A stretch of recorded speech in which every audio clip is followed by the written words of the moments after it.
back to another episode of 12-Inch Figure Fanatic. It's hard to believe it's been 8 months since my last post, at least 8 months. As I said in my last episode, I was deployed with the military. I was in the Middle East.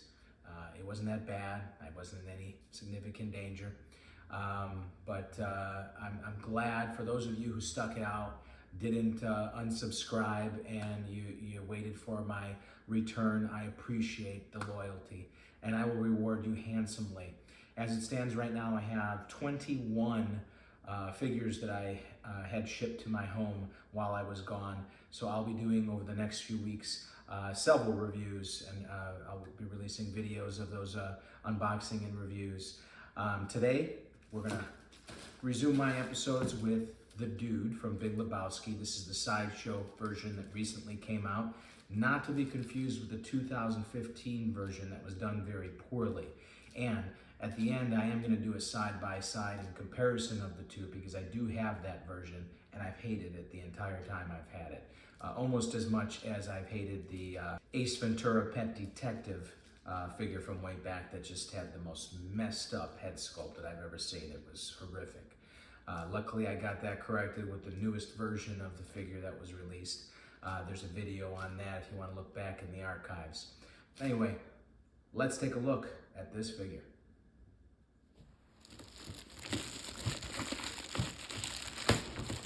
All right, so as I said, the last figure that came out of the Dude a few years back, it had a decent amount of accessories. I was impressed by that. It even came with a keychain with buttons on it, and it had quotes, audio clips of his famous quotes.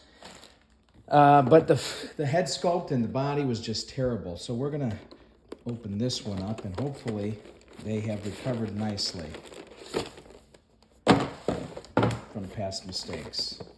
Nice little slip here. All the little touches. All right.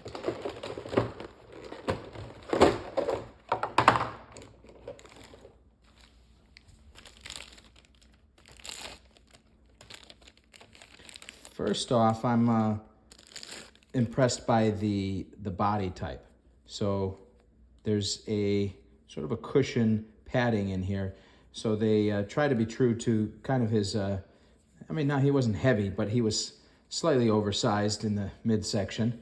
The head sculpt is, let's take this off. All right, so the head sculpt is a very good likeness. They could have chosen a variety of facial expressions, and they chose this smirk. I would have actually preferred if he had two head sculpts, one with this smirk, of course, but another one that was kind of in shock. That would have been nice as well, because there were a few what the F moments that he had throughout the course of the film, and that would have been nice to have. But the quality of the materials is also very nice. None of the materials are overly thick. Thin materials in the shirt. The pants are very thin. There's this long string here. Okay, so it looks like the string for the pants, the drawstring, it was yanked out at some point, and it's no longer visible on the other side. So I don't know how I'm going to route that back through. Maybe I'll have to unstitch it and stitch it back again. That's going to be a pain in the butt, but we'll see what we have to do there. Let's just hide that for now.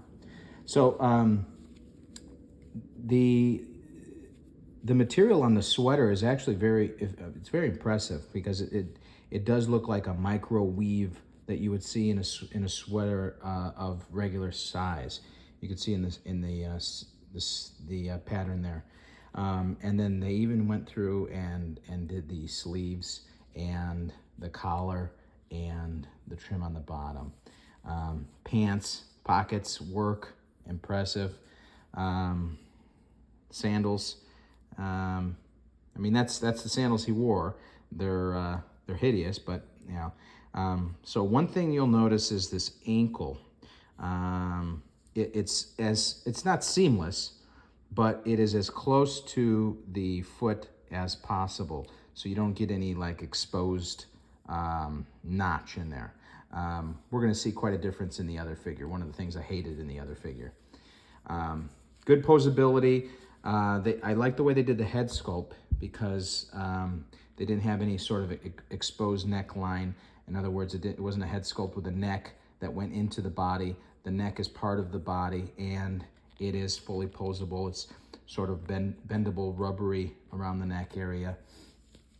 And nothing too special about the hand sculpts. You could tell they did some slight detailing to them with the paint. And the sculpt itself is nice enough. They got the nails there and everything. So let's take a look at some accessories.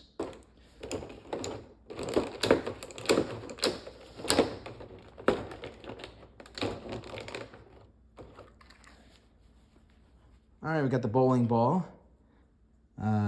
It is a solid plastic, so it's got some weight to it. It's not hollow, so no risk of it caving in at all. And then we got the bowling bag. And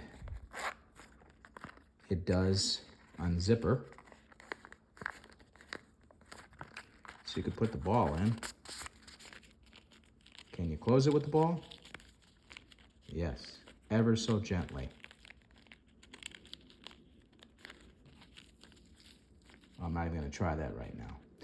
But that's nice. They got the detailing on the handles here. Next, it looks like we've got 4 different versions of the, interesting. So we've got, I don't know why you need this many. We've got 3 of the, what was it? White Russians, I think it was, that he was drinking in the movie. That was his drink of choice. We got 3 that are seemingly identical. And nice detailing on the ice cubes in there. It looks very real. And then we have this other one that is just a different type of glass. But same idea. So I don't know why we need all 4 of these. Weird.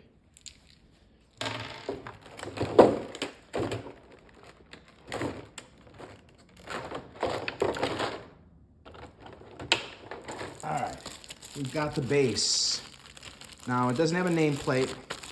I'm all about bases that have nameplates. So, I mean, most people would know it's him by looking at the figure, but it's still nice when you have it on display to have a nameplate here like the Hot Toys figures tend to do by default.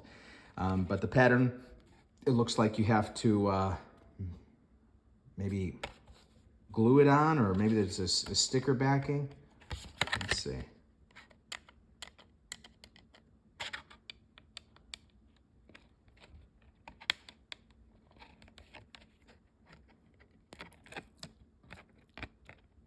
Nope, it's not adhesive, so I just ruined that up a little bit. Anyways, so it's the pattern of the carpet from the film, the famous carpet.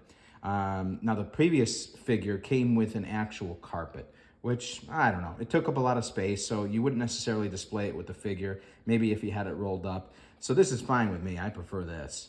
And then you got several other hands. A lot of hand options, 9 additional, which is greater than the standard. And that's it. So let's get this figure set up, and we're gonna do a side-by-side with the 2015 version and draw some comparisons and give you my final thoughts. All right, so here's a side-by-side of the 2 versions. Now, no comparison whatsoever. I forgot to mention that there were sunglasses. I didn't see those in the box; those kind of fell out. But they don't have a curved backing to them. They kind of just fit into a insert on both sides in the sculpt itself. So that's very nice. So let's start with the glasses since we're on the subject. You can see there's some see-through tinted lenses there. Here they're just cheap black plastic, and you can't even remove them. I guess you can, because there is eyes underneath, but if you do, they will not go back in. The head sculpt is done very poorly, even by 2015 standards. We had much better, let's say, sculpt technology or sculpt technique at that point even. The outfits are obviously different. This comes with the cocktail as well, the White Russian, and it doesn't look as detailed, obviously, as that one. But here's those ankles that I was just mortified by. They definitely cut corners in deciding on doing that. It's just very poor execution. Looks like a Pinocchio ankles, and I've always hated that, especially considering that they're exposed. This one did come with the old style portable phone, but even that was poorly executed. As you can see, it's just a cheap strap with one-sided material, and you can't even fully put the phone in there. It doesn't snap in at all. It did come with a bowling ball and bag, but it looks obviously larger, more cartoonish than the new Sideshow version. And it came with an additional outfit. This is not an outfit that he's very well known for in the film, so it doesn't matter to me that the new figure didn't come with it. And then it came with this strap for the robe itself, but there's no loops in the robe to affix it, so you would just have to put this around the figure and kind of loop it off, which I thought was another shortcut. They could have done a little bit better. So back to the new Sideshow figure. On a scale of 1 to 10, I'm gonna give this one an even 8. It didn't necessarily do anything wrong. It kind of checks the block in all areas. I'm impressed by the little pudge that they gave to the midsection that I mentioned at the beginning, and the quality of the materials. I could have maybe used a little bit more accessories like the old figure did, and the fact that they didn't do anything with this, it just kind of seems unfinished. It doesn't have like a tackiness sticker-like effect on the underneath side, so you could affix it yourself. It just kind of rests there. And the lack of the nameplate, once again. But other than that, it's a really solid figure. I'm definitely glad at the upgrade. You are going on eBay, young man. Anyways, stay tuned for the next episode, which shouldn't be following behind too much longer. Thanks again for tuning in. Bye.